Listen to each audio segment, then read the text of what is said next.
Rikas joins us now from Athens.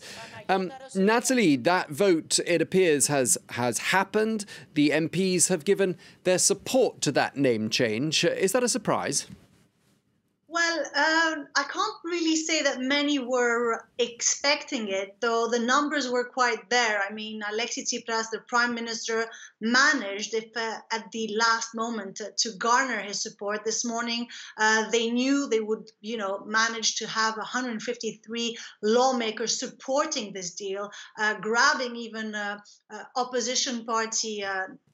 Opposition now, because they were part of his junior coalition government until not long ago, lawmakers to support this deal. So indeed, 153 lawmakers voted in favor of the name change deal during the main and final debate in Parliament, which started Wednesday morning and lasted for 38 and a half hours. It continued this morning with 200 lawmakers throughout this very lengthy debate addressing the plenary, an unprecedented lengthy session which had a lot of tension and had, was full of really big tense moments, both for the opposition party, but also for the government. But it's a very important deal for the country now.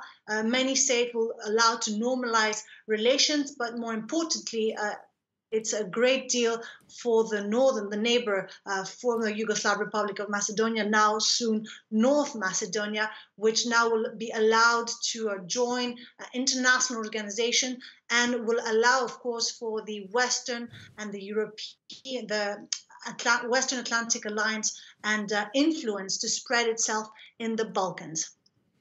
OK, and obviously that's the opinion inside the parliament in Athens, and those MPs have voted to support this issue. But I'm wondering what the average person on the streets of Greek towns and cities feels about this, because emotions have been running very high on this issue of the name Macedonia. Indeed. I mean, we've seen there have been a number of protests throughout the country, very violent at times as well, protests with police trying to disperse angry crowds with tear gas. We've had clashes, and even polls suggested that around 60% of Greeks do not like this deal. More cool-headed critics, who aren't, if you like, incensed by nationalist ideologies or ideologies or pride, will actually say that what they oppose fundamentally with this deal is a sense of appropriation of their identity, of their cultural and historical heritage.